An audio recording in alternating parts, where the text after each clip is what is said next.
आज हम कक्षा 7वीं की एड ग्रेड करने जा रहे हैं। गणित का अध्याय 4 दिखेंगे, सरल समीकरण। इसके पहले मैं एक वीडियो अध्याय 3 का अपलोड पहले ही कर चुकी हूँ, तो आप वो देख सकते हैं। इसमें हम प्रश्नों को हल करने की कोशिश करेंगे। जैसे कि हमें ये समझने के लिए एक प्रश्न दे रखा है यहाँ पे, x के 3 गुने और 11 का योग 32 होता है। जैसा इन्हें हल करने का एक ही तरीका है, जो लिखा है हूबहू हमें वैसी का वैसा उतारना है। x का हमको 3 गुना करना है, तो हमने 3x लिख लिया। उसमें हमको योग करना है, किसका योग करना है? 11 का, तो 11 का योग कर लिया तो 32 प्राप्त होता है। तो 32 बराबरी पे प्राप्त होता है। आप याद रखेंगे, समीकरण उसे कहते हैं जिसमें बायां पक्ष और दायां पक्ष हमेशा बराबर होता है। यानी कि LHS और RHS हमेशा क्या होते हैं? एक जैसे होते हैं, बराबर होते हैं। पहला प्रश्न, निम्नलिखित में से कौन सा सरल समीकरण है? तो समीकरण में मैंने आपको बताया कि दो पक्ष होते हैं। यहाँ पे एक चर वाली समीकरण पढ़ रहे हैं, यानी कि इस क्यू का मान 1 है। यहाँ पे एक ही इस क्यू का मान आएगा। अगर यहाँ पे 2 लिखा होता तो दो चर वाली समीकरण कहलाते, 3 होता तो 3 चर वाली, यानी कि हमें 3 उत्तर प्राप्त होते। अभी यहाँ पे कुछ नहीं है, मतलब एक ही उत्तर प्राप्त होगा। तो सरल समीकरण कौन सी है? तो ये तो हो नहीं सकती, बराबरी में इसमें कुछ भी नहीं दे रखा है ना। ये वाली में देखिए 2 दे रखा है, तो ये दो चर वाली समीकरण है, ये सरल समीकरण नहीं कहलाएगी। तो यहाँ पे हम ये वाली जो होगी बी वाली सरल समीकरण हो जाएगी। प्रश्न नंबर 2, कथन x का 7 गुना 35 है। x का 7 गुना मतलब 7 का गुणा काय में कर देंगे x में। का मतलब गुणा होता है, आप याद रखिएगा आगे भी, इस का मतलब क्या होता है? गुणा होता है। ठीक है, तो 7x हो गया कि नहीं हो गया? कितना है वो? बराबर 35 के होगा। इस ये जो 7x है वो किसके बराबर है? 35 के। तो हम इसको ऐसे ही लिखेंगे ना, तो समीकरण में बिठाना था या बताना था, तो हमने इस तरीके से बता दिया कि डी वाला ऑप्शन क्या होगा, करेक्ट होगा। प्रश्न नंबर 3, समीकरण x-9 बराबरी पे 7 के लिए कथन होगा। तो हमें दिख रहा है कि अगर हम इस 9 को इधर ले जाएंगे, है ना, तो ये प्लस का हो सकता है। तो हम पढ़ लेते हैं क्या क्या उसमें दिया गया है। 7 में से 9 घटाने पर x प्राप्त होता है। क्या 7 में से 9 घटाने पर x प्राप्त होगा? नहीं, 7 में से 9 जोड़ने पर x प्राप्त होता है। दूसरा देख लेते हैं, संख्या 7, संख्या जो 7 है x से 9 कम है, तो x से कितनी कम है? 9। तो हाँ, बिल्कुल करेक्ट दे रखा है, ये बिल्कुल सही है। तो इसमें बी वाला क्या हो जाएगा? करेक्ट हो जाएगा। अगला, समीकरण 2q-6 बराबरी पे 0 का हल क्या होगा? आपको दिख रहा होगा यहाँ पे, ये जो देखिए, ये 2q ऐसे का ऐसा रहेगा बराबरी पे। ये 6 जब बराबरी के उस पार जाएगा तो चिन्ह बदल जाता है, तो यहाँ हो जाएगा 6, ये q है। फिर q, और अगर गुणा या भाग में होता है तो ये बटे इधर की तरफ जाके बटे में हो जाएगा। तो 6/2, इसको हम भाग देंगे तो हमें 3 प्राप्त होगा। तो 3 ही इसका उत्तर हो जाएगा, ए वाला। अगला प्रश्न, समीकरण 4n+17 बराबरी पे 25 का संतुलित करने के लिए चर का मान ज्ञात कीजिए। चर यानी कि n का मान ज्ञात करना है हमें, है ना। ऊपर वाले प्रश्न में हमने देखा, जब बराबरी के इस पार या उस पार जाते हैं चिन्ह बदल जाता है। तो 4n ऐसे का ऐसा, 25 चिन्ह बदलेगा तो 17 माइनस का हो जाएगा। ठीक है, इसके बाद यहाँ पे आ जाएगा 4n ऐसे का ऐसा, 25 में 17 गए तो 5 और 1 8 बचेगा। ठीक है, अब इधर n बराबर 8, और ये गुणा या भाग में साथ में होते हैं तो बटे में चले जाते हैं, तो 4 इधर आ जाएगा, इसको भाग देंगे तो 2, n का मान कितना आ गया? 2। ठीक है, अगला प्रश्न देखते हैं। किसी संख्या का 7 गुना उसी संख्या के 13 गुने से 12 कम है। जो हमको दे रखा है हम हूबहू वही लिखते जाएंगे। देखिए, हमें किसी संख्या का, मान लिया हमने संख्या क्या होगी? x है, तो इस x का 7 गुना करना है, तो मैंने x का 7 गुना कर दिया, यानी कि गुणा करना है। उसी संख्या के 13 गुना से 12 कम है, तो मैंने बराबरी पे 13 गुना कर दिया इस x का, और माइनस कितना कर दिया? 12, क्योंकि 13 गुना से 12 कम था, तो मैंने कम के लिए माइनस का चिन्ह लगाया। बस अब समीकरण को हल करना है। 7x बराबरी पे 13x माइनस का 12। अब ये 12 जब इस तरफ आएगा तो कैसा हो जाएगा? प्लस का, और 7x जब उधर का हो जाएगा तो कैसा हो जाएगा? घटाने का हो जाएगा। यहाँ पे मैंने 13x में से 7x को घटाया तो मेरे पास प्राप्त हुआ 6x। 12 हमारे पास पहले से ही है, ये देखिए 12 बराबरी पे 6x। ये 6 को इसके बट्टे में ले जाएंगे, क्यों? क्योंकि ये इसके साथ गुणा में है x के, तो 12 बटे में 6 आ जाएगा, ये दिख रहा है ना। इनको भाग देंगे तो 6 को 12 से भाग देंगे तो बचेगा 2, तो 2 ही आपका क्या हो जाएगा, x का मान आ जाएगा। ठीक है, अगला प्रश्न देखते हैं। प्रश्न नंबर 7, किसी संख्या के 1/3 में से 1 घटाने पर, माना कि संख्या x है ना, उसका x का यानी कि संख्या का 1/3 कितना होगा, इन दोनों का आपस में गुणा कर देंगे तो x बटे में 3 होगा। में से 1 घटाने पर 1 ही प्राप्त होता है, यानी कि इसमें से अगर मैं 1 को घटाऊं तो मुझे क्या प्राप्त होगा, 1 प्राप्त होगा। हमें x का मान ज्ञात करना है, यानी कि संख्या क्या होगी वो ज्ञात करना है। अब आपको पता है कि ये -1 उधर जाएगा तो प्लस का 1 बन जाएगा, यानी कि जोड़ने का 1 हो जाएगा। x बटे में 3 बराबर 1 और 1 2 होते हैं, ये आ गया।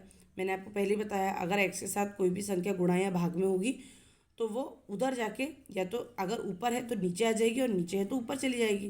तो ये किधर जाएगी, ऊपर की साइड, क्योंकि यहाँ पे ये नीचे है। तो ये 3 गुणित 2 हो जाएगी, तो x बराबर कितना हो जाएगा, 6। अगला प्रश्न देखते हैं। प्रश्न नंबर 8, वह संख्या ज्ञात कीजिए जिसके 8 गुने में 4 जोड़ने पर 60 प्राप्त होता है। माना कि संख्या x है तथा उसका 8 गुना कितना हो जाएगा, 8x हो जाएगा, है ना। अब प्रश्न के अनुसार अगर मैं 8x में 4 जोड़ दूँ तो मुझे 60 मिलने वाला है। मैंने 8x में 4 जोड़ दिया तो मुझे 60 मिला। 4 को हम इस तरफ ले जाएंगे तो बचेगा 56। 8x के जो है वो x के 8 है जो वो x के गुणा में है, तो उधर जाके कैसा हो जाएगा, बटे में। तो 56 बटे में 8, इनको भाग देंगे तो हमारे पास कितना प्राप्त होगा, 7। यही हमारा उत्तर था। अगला प्रश्न देख लेते हैं। दो पूरक कोणों का अंतर 20 डिग्री है। ठीक है, पूरक कोणों का माप ज्ञात कीजिए। अब एक चीज़ आप लोगों को पता होगी कि जो पूरक कोण होते हैं उनका योग कितना होता है, 90 डिग्री होता है। हम ये बात पहले से जानते हैं, ठीक है, तो मैंने वही लिखा है। हम जानते हैं कि दो पूरक कोणों का योग 90 होता है। मान लो आपकी और मेरी आयु का योग 50 है। मान लो मैं 20 साल की हूँ, तो आप कितने साल के होंगे, 30 साल के, क्योंकि आपने उस पूरे 50 में से 20 को घटाया ना। तो ऐसे ही दो कोणों का योग 90 डिग्री दे रखा है। अगर हमने एक को x मान लिया तो दूसरा क्या हो जाएगा, 90 माइनस x हो जाएगा। तो मैंने वही लिखा है।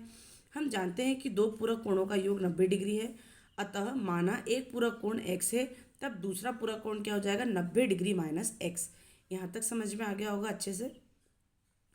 अब प्रश्न के अनुसार अगर दो पूरक कोणों का मैं अंतर देखूं तो वो 20 डिग्री आना चाहिए। मैंने इन दोनों का अंतर कर दिया, x माइनस 90 माइनस x, ये दोनों एक ही टर्म है, तो मैंने इनको ब्रैकेट में लिखा है, बराबर 20 डिग्री मिलने वाला है मुझे।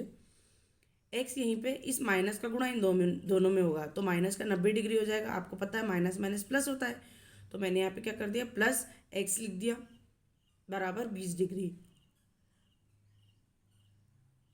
इसके बाद यहाँ पे x और x को जोड़ देंगे तो 2x आ जाएगा, और 90 डिग्री को हम उधर ले जाएंगे तो कैसा हो जाएगा, प्लस का, तो प्लस का 90 डिग्री हो गया। 2x बराबर 110 डिग्री हो जाएगा। ये देखिए मैंने यहाँ लिखा है। तो x का मान ज्ञात करेंगे हम, 55 डिग्री प्राप्त होगा। एक कोण का मान x था तो x 55 डिग्री हमें प्राप्त हो चुका है। दूसरा कोण 90 में से 55 को घटाने में प्राप्त होगा, तो मैंने 90 में से 55 को हटाया तो 35 डिग्री मुझे प्राप्त हुआ। अगला प्रश्न देखते हैं। सीमा के पिता की आयु 49 वर्ष है। उनकी आयु सीमा की आयु के 3 गुने से 4 वर्ष अधिक है। रीमा की आयु क्या है, पिताजी की आयु हमें दे रखी है, ठीक है, और बोला है कि जो पिताजी की आयु है वो रीमा की आयु के 3 गुना। अगर रीमा की आयु को मैं x मान लूँ तो x का 3 गुना कितना हो जाएगा, 3x। उससे 4 ज़्यादा है यानी कि अधिक है, तो मैं 3 गुने में यानी कि 3x में 4 और जोड़ दूंगी, तब मेरे पास पिताजी की आयु 49 प्राप्त होती है मेरे को। तो मैंने माना कि रीमा की आयु x था, x वर्ष है। प्रश्न के अनुसार अगर 49 वर्ष पिता की आयु है जो 3x प्लस 4 के बराबर है।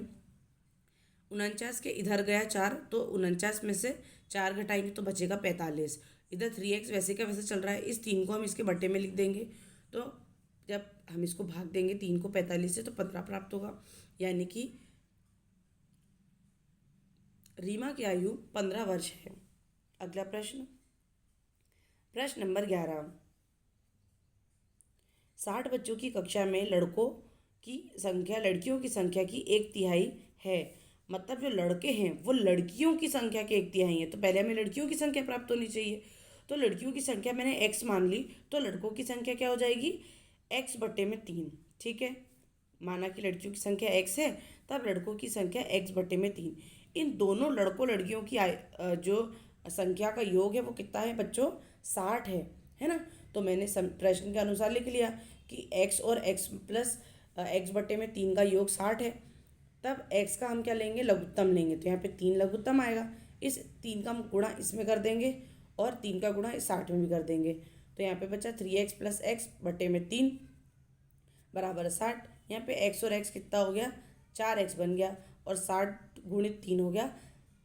उसको गुणा करने की वैसे ज़रूरत नहीं है, पहले हम भाग दे लेते हैं। तो मैंने यहाँ पे बटे में 4 लिखा है। इसके बाद 4 को हम 60 से भाग देंगे तो बचेगा 15। 15 दिए कितना होता है, 45। यानी कि लड़कियों की संख्या कितनी आ गई, 45। और 45 का हम 1/3 निकालेंगे यानी कि 15, तो वो हो जाएगी लड़कों की संख्या। मैंने यहाँ निकाल के भी बताया है, लड़कियों की संख्या 45 है, तब लड़कों की संख्या x/3 यानी कि 45/3 यानी कि 15 है। अगला प्रश्न देखते हैं, प्रश्न नंबर 12। अगर आप मेरे चैनल पर नए हैं या पहली बार मेरे चैनल को देख रहे हैं तो लाइक सब्सक्राइब करना बिल्कुल भी ना भूलें। और किसी भी पार्ट से संबंधित कोई भी आपको डाउट आता है तो मुझे कमेंट सेक्शन में बता सकते हैं। किसी परिवार में एक माह में गेहूं का उपयोग चावल के से 4 गुना अधिक होता है। यानी कि गेहूं जो है वो किसी परिवार में चावल का 4 गुना ज़्यादा उपयोग में आते हैं। ठीक है, यदि दोनों अनाजों का कुल उपयोग 80 किलोग्राम है तो अनाज को अलग अलग भार ज्ञात कीजिए। सबसे पहले मुझे चावल मालूम होने चाहिए, तो मैंने चावल को ही x किलोग्राम मान लिया। तो गेहूं चावल का कितना हो जाएगा, 4 गुना, तो 4x हो गए। इन दोनों का जो योग आएगा वो 80 के बराबर आना चाहिए। तो मैंने यहाँ लिख दिया x + 4x = 80, 5x = 80। ठीक है, x का मान ज्ञात करेंगे तो 80/5, ये भाग जाएगा 16 बार में। तो x का मान यानी कि चावलों का उपयोग कितना हुआ, 16 किलोग्राम हुआ। अब इसका 4 गुना करना है, तब वो किसका आएगा, गेहूं का आएगा। तो मैंने यहाँ पे इस 16 का 4 गुना करा, यानी कि 16 चौक कितना होता है, 64। तो 64 किलोग्राम हमने गेहूँ यूज़ करा और 16 किलोग्राम हमने चावल यूज़ करा। आप इन दोनों का योग करके देख लीजिए 80 ही प्राप्त होने वाला है, 80 किलो यानी कि। तो इससे ये समीकरण प्रूव भी हो जाती है, यानी कि इसको सत्य है या नहीं ये भी हम बता पा रहे हैं। अगला प्रश्न, प्रश्न नंबर 13। एक आयत का परिमाप 40 मीटर है, हमें परिमाप ऑलरेडी दे रखा है। ठीक है, यदि उसकी लंबाई चौड़ाई का 5 गुना से 4 कम है तो आयत की लंबाई और चौड़ाई ज्ञात कीजिए। आप याद रखिएगा, जो लंबाई है वो चौड़ाई का 5 गुना है, तो यानी कि हमें चौड़ाई तो पता होना चाहिए ना, तभी तो हम उसकी लंबाई पता कर सकेंगे। तो चौड़ाई को ही हम क्या मान लेंगे, x मान लेंगे। आयत की चौड़ाई x है, तब लंबाई कितनी हो जाएगी, चौड़ाई का 5 गुना कर देंगे तो 5x, उसमें से 4 कम कर देंगे तो -4 होगी। हम जानते हैं कि परिमाप का सूत्र होता है 2 × लंबाई धन चौड़ाई। जहाँ जहाँ जो दे रखा है हम वही का वही लिखते जाएंगे। परिमाप के नीचे हमने लिख दिया 40 जो हमें दे रखा था, 2 × ऐसा का ऐसा, लंबाई दे रखी है 5x - 4 और धन जोड़ के हम लिख देंगे चौड़ाई माने कि x। तो 40 = 2 × 5x - 4 + x।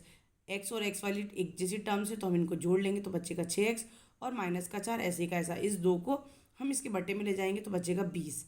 यहाँ पे मैंने गलती से 6 2 बार लिख दिया था, तो देख लीजिएगा। यहाँ पे बचेगा 6x - 4 ऐसी का ऐसा और 20 ऐसे। मैंने समीकरण को उलट करके लिख दिया है, 6x ऐसी का ऐसा इस 20 में जो है 4 को जोड़ेंगे तो हमारे पास प्राप्त होगा 24। 24 का भाग 6 से देंगे तो आएगा 4 मीटर, यानी हमारे पास चौड़ाई आ गई 4 मीटर। इसका हम 5 गुना कर देंगे यानी कि 20, उसमें से 4 घटा देंगे यानी कि 16। तो 16 सेंटीमीटर लंबाई प्राप्त होने वाली है। ये देखिए मैंने करके दिखाया है, आप देख लीजिएगा। ये 2 इसके उत्तर हमें प्राप्त होते हैं। ठीक है, आप चाहें तो इनको जोड़कर भी देख सकते हैं। देखिए 16 और 4 कितने हो गए, 20। 20 का हम 2 गुना करेंगे तो कितना हो जाएगा, 40। वही देखिए परिमाप दे रखा था 40 मीटर। हम इन्हें ये सत्य है या नहीं वह भी देख सकते हैं समीकरण में, है ना। प्रश्न नंबर 14 देख लेते हैं। 60 लड्डुओं को रवि और रिजवान में 1:3 के अनुपात में बांटा गया। दोनों को कितने कितने लड्डू मिले होंगे। आप हमेशा याद रखिएगा, हम कोई भी संख्या को अनुपात में तभी लिखते हैं जब उनमें कोई ना कोई समान चीज़ रही होगी। मान लीजिए कि यहाँ पे लिखा होगा 2, यहाँ पे लिखा होगा 6, हमने 2 और 6 को भाग दिया तभी तो 1 और 3 आया, है ना। तो हमने मान लिया कि इन दोनों में क्या कॉमन है, यानी इन दोनों में क्या आ रहा होगा, x आ रहा होगा। हमें तो नहीं पता क्या आ रहा होगा, हमने मान लिया दोनों में ही x हमें प्राप्त होगा। तो रवि का भाग कितना हो जाएगा x, और रिजवान का भाग हो जाएगा 3x। तो मैंने यहाँ पे वही लिखा है, जितने जितने लड्डू मिले उनको। इन दोनों के लड्डुओं को बराबर कर अगर मैं मिला लूँ तो 60 लड्डू होते हैं। मैंने वही किया, दोनों को मिला लिया, जोड़ लिया तो 60 प्राप्त हुए। अब 4x बराबर 60, x का मान ज्ञात करेंगे तो 60/4 यानी कि x बराबर 15, यानी कि रवि को 15 लड्डू मिले। इसका 3 गुना कर दीजिए यानी कि 45, तो 45 लड्डू रिजवान को प्राप्त हुए होंगे। अगर आपको देखना है कि सही निकला उत्तर या नहीं तो 45 और 15 को जोड़ के देख लीजिए, आपको 60 प्राप्त होगा, यानी कि 60 लड्डू प्राप्त हुए हैं। अब इस पाठ का अंतिम प्रश्न नंबर 15। ये आपके लिए प्रोजेक्ट कार्य की तरह समझ लीजिए कि आपको अपना ब्रेन यूज़ करके ही इसका उत्तर निकालना है या इसको हल करने की कोशिश करना है। अपने अपने अनुसार आप कर सकते हैं, कोई बड़ी बात नहीं है। इस तरीके के क्वेश्चंस एग्जाम में कम ही देखने को मिलते हैं, ये केवल आपकी प्रैक्टिस के लिए दिया जा रहा है। तो प्रश्न है कि आप अपने पिताजी और माताजी की आयु के साथ अपनी आयु का संबंध स्थापित कर 2 समीकरणों का निर्माण कीजिए। तो मैंने माना कि मेरी आयु x, मेरे पिता की आयु 40 है। मैंने मान लिया कि मेरी आयु x है और पिताजी की आयु कितनी है, 40 है।